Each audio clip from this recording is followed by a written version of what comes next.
least that's not what the evidence supports. So let me just play this video. Give me a yes if you can hear the video. I'm going to try to share the sound. Hopefully I won't mess up the technology. I might play it twice just to make sure everybody can hear it. And give me a quick yes in the chat if you're able to hear once I play this video. Here we go. 9 to 5, 9 to 5, 9 to 5, 9 to 5. Everyone here is a 9 to 5ers, guys. Now, having a 9 to 5 job is completely fine, but you have to understand that there's going to be some consequences to it. And what do I mean? First off, you have no freedom at all. Your boss determines when you're going to get up. Your boss determines what time you're going to arrive at the office. Your boss determines when is your shift going to end. And that's not how you should be living life, bro. You're destined to be great. You're destined to be powerful. And don't let me even get started on the fact that your boss gives you this wage to make you feel happy for a while until you realize that 90% of that check is going to be spent on necessities, food, bills, gas, everything you need to survive, bro. And I'm not even bullshitting, because I know someone that works for 30 years, right? And he got sick for 2 weeks only. And guess what? He got fired. And that just goes to show that your boss does not give a fuck about you. Escape, bro. Lock in. 9 to 5, 9 to 5, 9 to 5, 9 to 5, 9 to 5. Everyone here is a 9 to 5ers, guys. Now, having a 9 to 5 job is completely fine, but you have to understand that there's going to be some consequences to it. And what do I mean? First off, you have no freedom at all. Your boss determines when you're going to get up. Your boss determines what time you're going to arrive at the office. Your boss determines when is your shift going to end. And that's not how you should be living life, bro. You're destined to be great. You're destined to be powerful. And don't let me even get started on the fact that your boss gives you this wage to make you feel happy for a while until you realize that 90% of that check is going to be spent on necessities, food, bills, gas, everything you need to survive, bro. And I'm not even bullshitting, because I know someone that works for 30 years, right? And he got sick for 2 weeks only. And guess what? He got fired. And that just goes to show that your boss does not give a fuck about you. Escape, bro. Lock in. 9 to 5. Okay. So did everybody hear that? Let me know. Give me a yes if you heard that. If that was okay, great. Thank you for the yeses. That helps me. Okay, that video was very cool. I really liked it. I like the points that the kid was making. I don't know who taught him all this stuff, but to me, it's not surprising that a little kid made that video, because kids have a type of wisdom sometimes that we lose as adults.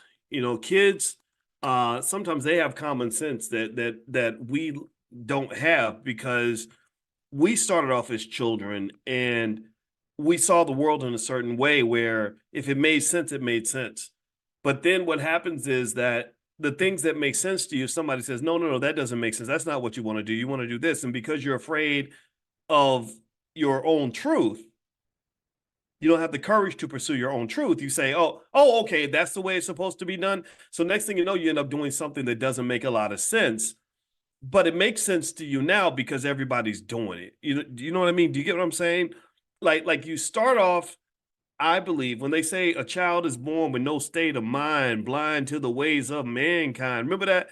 God is smiling on you, but he's frowning too, because only God knows what you'll go through, right? So a child, to me, has a type of clarity that isn't polluted by society, right? Children can see things that we can't see as adults. Like children understand basic things, like you ever see those parents that are really rich and famous and doing all these amazing things, but they're not spending time with their kids. They're missing their daughter's ballet recital. Or when the little boy wants to throw the football, the dad's too busy making $1 million deals to throw the football with his son. And then the kids grow up and the kids are like, my childhood was terrible. And the parents are like, what are you talking about? I gave you everything. I gave you a big house. We had plenty of money. We had, servants and butlers. And the child's like, no, all I wanted was for you to throw the football with me. I just wanted you to come to my school on show and tell day and just be around me. That's what I wanted love. I wanted time. I wanted your attention. I didn't want all this stuff that somebody taught you was important, and I get it. Sometimes as adults, we work so hard for this stuff, that we end up forgetting about the really important stuff, the really important things. I think it's so ultimately, I think that this video being made by a kid really makes it that much more powerful, because what he's basically saying is something that isn't really a complex idea. It's not a complicated idea to say that freedom is better than slavery. You don't need a bachelor's degree, master's degree, or PhD to know that slavery sucks. Slavery meaning a lack of freedom. I'm not talking about being unpaid. I'm not talking about the slavery our ancestors went through. I'm talking about just not being able to do what you want to do. That you don't have to go to school to learn that freedom tends to make you happier because you can do the things you want to do that are going to actually fulfill you, right? Instead of doing what you're told. Even animals understand freedom is superior to incarceration. That's why you let a dog out the cage, he's going to run away. He may never come back. So anyway, one of the things that I want to explain is why your black job is killing you. I want to explain this. I want to, and I don't want to sound cynical or mean. I don't want to start anybody's day off in the wrong way. But what I will say to you is, we have a whole lot of focus, a whole lot of conversations. Like when I see people talking about the elections and all that, there's the idea of jobs always comes up, and you need to give us more jobs. And, we've done these things for black people because we've given them plenty of jobs. And I kind of feel like there's more. I not feel, I know that there's more. So I can't say I feel this because I'm a financial scientist. That's what I do. So I know that there's more. I know that I'm not telling you I feel that there's more. I know that there's more. And what I want to do is help us to kind of just really take a moment and do a financial meditation and just kind of consciously assess whether or not the blueprint that we're given for our lives is really the right one. If it's really, is it really consistent with God's plan, or is this massa's plan? And do we sometimes become so connected to massa that we think that massa's plan is the same as our plan?